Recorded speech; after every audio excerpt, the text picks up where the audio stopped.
Welcome to the MLG Spring Championship Kespa Qualifiers, round of 16 game highlights. My name is Whiplash, and I am casting with Supernova Maniac.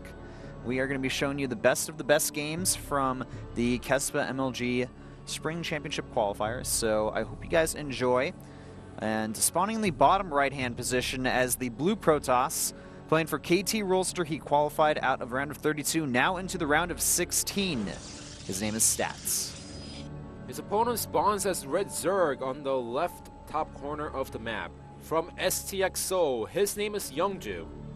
This is of course round of 16, set number 2 between these two players, where YoungJoo right now is up 1-0 against his opponent. This is Group A of the qualifiers. Yep, indeed it is.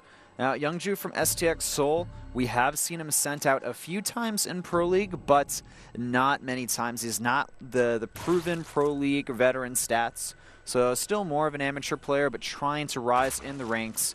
He did get to round of 16 at least, so he had to beat some other Kespa players to get here. So to his credit, you know, he was able to do that. Now, interestingly enough, here we have YoungJoo going for a 12 pool, or 12 extractor, 12 pool. So this is a really interesting build. We don't really see things like this. Let's be honest, this is not Pro League. This is best of 3 between the two players. YoungJoo is already up 1-0. He could risk a build like this against his opponent's stats. Yeah, that's a great point. So we're going to have to see if the build works out for him. The problem for YoungJoo is Stats will scout this really weird timing pool and extractor here. He is going for the in-the-base expansion as well. That's something to point out. He'll be able to just quickly make a Zealot.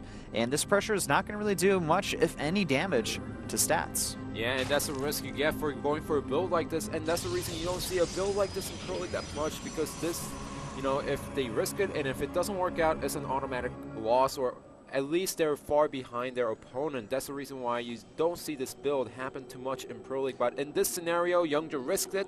He tried to get an easy win against his opponent by Stats. He's a solid player, already scouted what his opponent is going for, already has a Zealot coming out on the way. Yeah, so we do have Zergling speed on the way. It looks like YoungJoo, he's not going to continue mining gas here, so we're not going to see something like a Baneling bust, which is really rare, was a lot more common during the early stages of Wings of Liberty, but now players are playing a lot more standard. The game has developed a lot more since then, so things like that have kind of fallen out of style and become obsolete. We do see YoungJoo grabbing a hatchery behind this, because he knows that he can't just pump out a lot of lings to kill his opponent early on.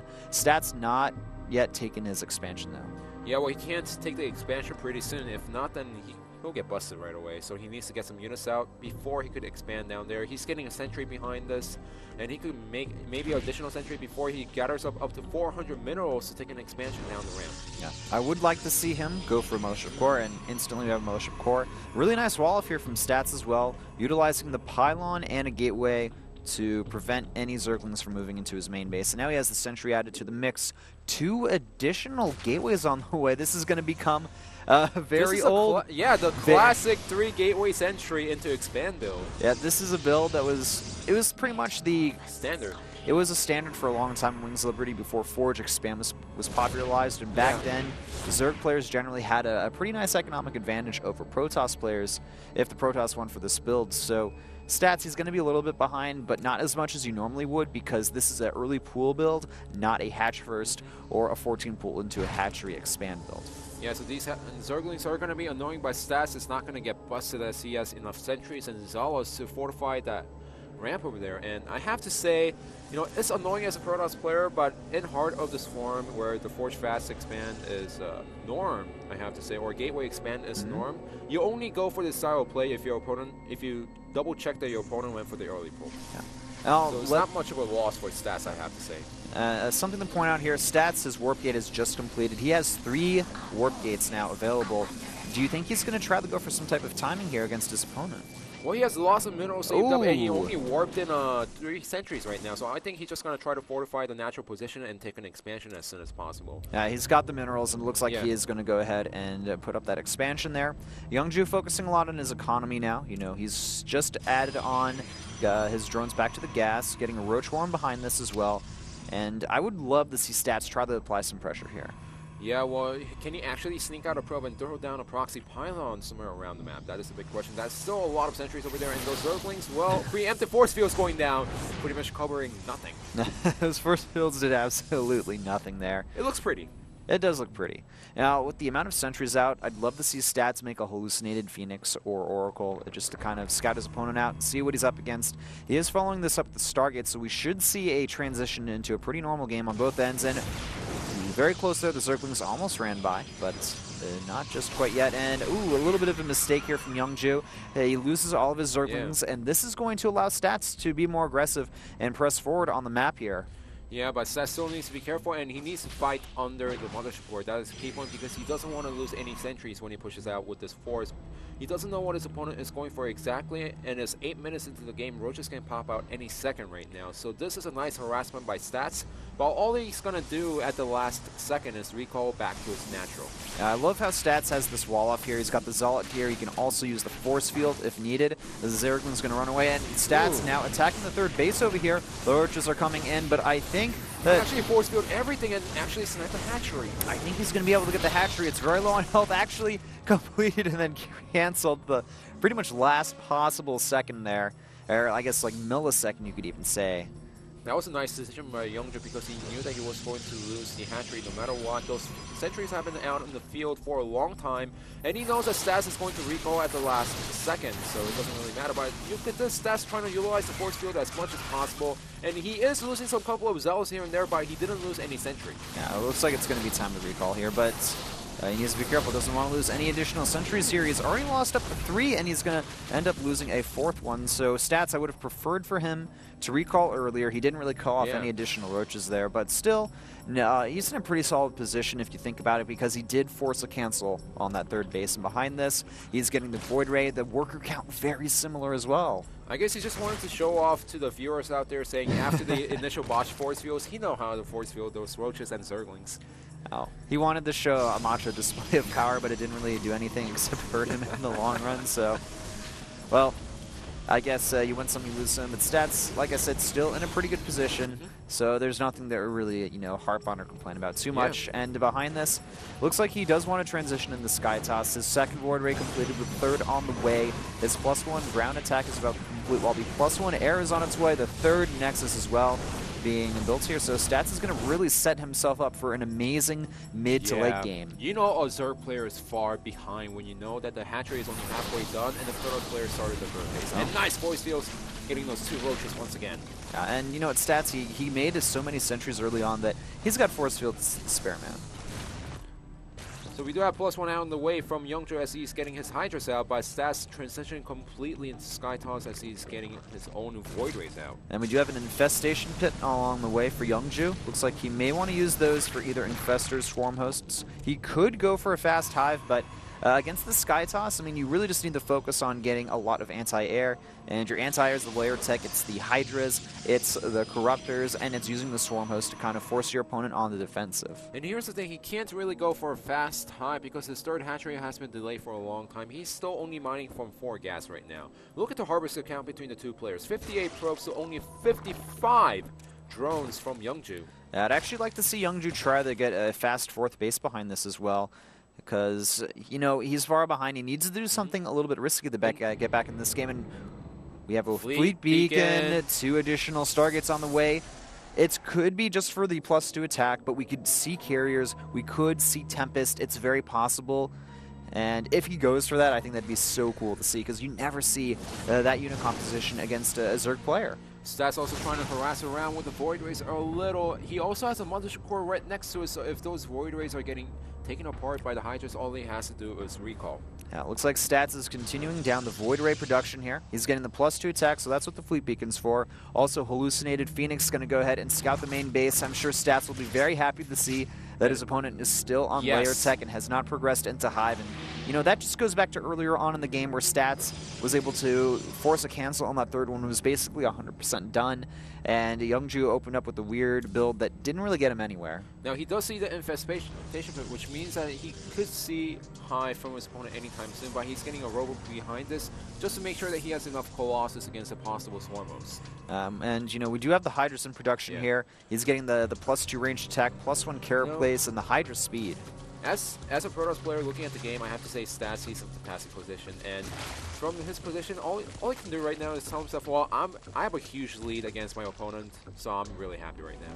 Yeah, and he's just continuing down that path, getting additional gateways, going for the Robo. We could see him add in some Colossus to the army mix later on. That is a popular transition from getting the Void Rays early on. We have 5 Swarm hosts in production as well from YoungJoo at this point, and an additional Robo from Stats, so he is going to be transitioning into some Colossus here. I mean, think about this. You could deal with the Swarm host with the Void Rays, which is really nice, but eventually you want the Colossus to eat away on the Locust. Yeah, you need the Colossus eventually, or some type of Storm, or doing a good job at just forcing your opponent out of position. To be quite honest, Storms are used on Locust only at the last second when you're in trouble. You want the Colossus to eat away on the Locust. Yeah, and with this Twilight Council finishing, we're going to be able to see additional ground upgrades from Stats. We'll also be able to unlock the Templar tech paths, high and dark. The +2 air attack is about to complete for Stats as well, so those Void Rays are just going to be just dishing out sick damage. We also have Charge on the way, +2 in production as well for the ground units here. So the Void Ray, Colossus, Charge Lot army composition, pretty darn good at handling Zerg armies. And that's a lot of Void Rays right there with nice upgrades. Those Hydras can actually engage the Void Rays. The Void Rays are going to rip those Hydras apart. Yep. Stat's going to go ahead and take this 4th base. It is scattered by YoungJoo. He's going to have to back up with the majority of this army, though, because the Void Rays and the Zealots, they can, you know, eat through that army like it's no one's business. Hive Tech about to finish as well. He doesn't have the Locust Life upgrade as well to keep them around for longer. Yeah, and because he's been behind the economy compared to his opponent in a regular PvZ game, he's trying to squeeze all these units out, which is a nice thing, but this also means that he's a little bit behind in the drone count. I don't know how many drones, but throughout the whole game, the drone count and the pro count has been even. Yep, Stats getting a little over eager here, loses a single Void Ray there, and an Observer as well. Looks like YoungJoo, he's ahead in supply. He's up to 90 drones now, has 4 bases. He's getting a 5th and 6th behind this. So doing a great job at getting back in this game. Well, I'm going to eat my words because now he's not behind the economy, but he overmade drones. Getting up to 90 drones is not ideal, I have to say. He needs to turn all of those drones into spines or spore crawlers, and that's what he is doing right now. Yeah. All right, we also have Infestors being added into the army mix here. +3 ranged attack and +2 carapace for our Zerg player here. Templar Archives also in production. The Colossus now being added to the army of Stats as well. That's going to really help out against the Hydras and the Swarm hosts. And with the addition of Charge and Colossus range and +2 attack finishing, Stats, he's going to have a really solid army here. And I'm pretty sure he won't be afraid to attack directly into the Zerg army. Also 2 Spires at the same time on the way for YoungJoo. He's going to make a Greater Spire with 1 and then eventually do the double upgrades with them. Yeah, he needs to go for it right now if he wants to catch up with his opponent, because the Skytoss army, yes, you could eat away on the Void Rays little by little, but it gets so annoying from the Zerg player because the Void Rays were quite strong against Corruptors. Yeah, and now we have a situation where we have a maxed Zerg army versus maxed Protoss army, but the composition for Stats is so much stronger here. Great force fields go down, going to pick off a few of those Swarm hosts. And YoungJoo is trying to make a large spine and spore crawler defense here at the front lines, but he doesn't have enough time. The Void Rays are just charging forward, and they're going to be able to easily dish out a sick amount of damage to these units. Colossus as well are just shredding and roasting these Hydras alive here, flaying them.